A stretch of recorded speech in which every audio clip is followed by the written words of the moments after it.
They're not just grooming your children in their sexual and gender ideology. They're also using CRT to turn them into good little communists.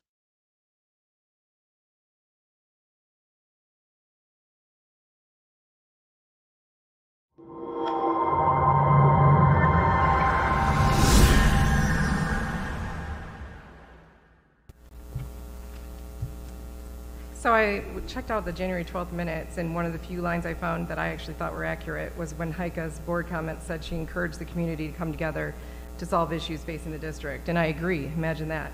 So here's my suggestion for the community to come together. This board has to recognize that you are not currently representing a large portion of this community. The majority of you are very left-leaning, and many in this district are not, including me, shocker, I know. Most of our disagreements are related to the fact that for many of you, your political views have a huge influence on your decisions as board members, and those views are proving to be destructive to students as well as the district as a whole. However, with your almost 100% conformity of left-leaning board members, there's very little pushback or balance to your decisions on the direction of the district or our superintendent. I do not believe any political view should have an almost 100% majority on this board, not even those I might agree with. I know what happens when people don't have checks and balances. Power corrupts, and absolute power corrupts absolutely. And there are plenty of examples of that on our district YouTube channel. Contrary to what you might try to claim, the school district is more Republican based on the previous presidential election, which means having a board of predominantly Democrat members, especially ones who perform their duties with their own political agenda in mind, is not even close to an accurate representation of this community. I know someone will try to twist this in their board comments and say, not true, they voted us in, except for that's not the case. School board races are nonpartisan, so a lot of voters didn't know your personal politics. Here's the truth. If straight party votes had included school board candidates, most of you wouldn't be sitting up there today. Not to mention, until recently, most of us didn't think personal politics really mattered for school board candidates. But I assure you, we won't be making that mistake again. Most of the tension can be attributed to a lack of balance on this board and the resulting abuse of power that ensues. You have the majority here. You are not in a vulnerable position. Even appointing one conservative-leaning candidate would not change the fact that you will still have a large majority on this board to allow your radical left agenda to continue to wreak havoc on our district. Therefore, there are a lot of good reasons for you to choose a candidate tonight that might not be totally in line with your beliefs. What about the goal of inclusion and diversity? Why wouldn't you choose to include other perspectives and have more diversity of thought? This is the moment for you to show your leadership and commitment. Prove it by placing your personal politics aside. This is your moment to take a huge step forward and follow Michelle's advice to come together. This is when you show us where you really stand on these issues. Are you determined to be stubborn and maintain your left majority, or do you have the wisdom to see this for what it is, a turning point for us to find common ground and move forward in a productive way, for parents, for teachers, for the community, but most importantly, for the students? Come on, you have to see that this is not going well for you. I meet people every day who are waking up to all these issues that are taking place in our schools, and you know I'm not going anywhere. So you can be assured that if you add another liberal majority tonight and continue down this path to create division in the community while destroying our school district in the process, I will make sure the community is aware of your actions. And no, that is not inciting violence. It's called holding you accountable. Thank you for your comment. You know you're in a cult if 1. You believe you are what your imagination says you are. Delusional, characterized by or holding false beliefs or judgments about external reality that are held despite incontrovertible evidence to the contrary, typically as a symptom of a mental condition. You know you're in a cult if 6. You believe reality isn't real. Delusional, characterized by or holding false beliefs or judgments about external reality that are held despite incontrovertible evidence to the contrary, typically as a symptom of a mental condition.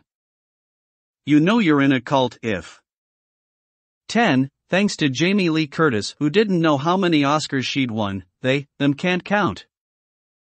You know you're in a cult if 11. You will cry in protest to take a real black woman off a syrup bottle and a Quaker off a box of oats named Quaker Oats, only to put a fake white woman on a beer can. All while saying, I can't believe they're so upset over a beer can. Bud Light parent Anheuser-Busch's stock has lost $27 billion over Dylan Mulvaney. You know you're in a cult if 13. If you get triggered because someone doesn't think you're special because you were born into one of the CRT-approved victim groups, they believe deeds and personal responsibility warrant pride. You know you're in a cult if 18. Lost your shit over To Kill a Mockingbird and Huckleberry Finn but are screaming about banning books with gay sex and masturbation in school libraries. You know you're in a cult if 20. Will lie even with irrefutable evidence.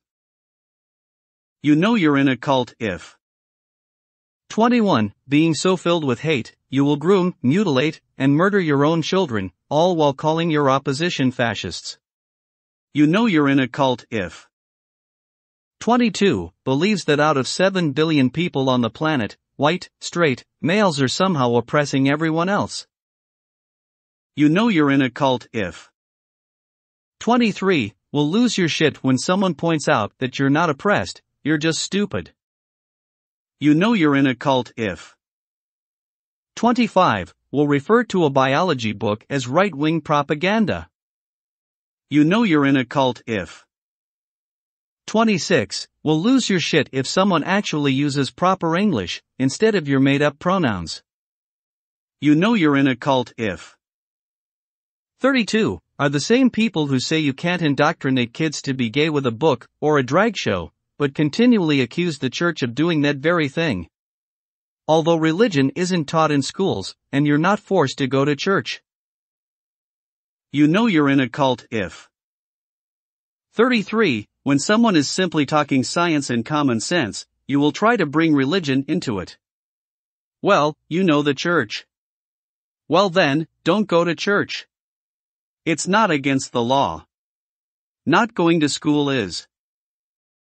You know you're in a cult if 34. Will use unrelated behavior to justify their sick, grooming behavior. You know you're in a cult if 39. Will lose your shit when someone says you're in a woke cult, and to prove you're not, you do the things on this list over and over and over. You know you're in a cult if 40. Will accuse your opposition of that which you are guilty. You know you're in a cult if 46. Consider chemically castrating a pedophile horrible and inhumane, but chemically castrating a child just dandy.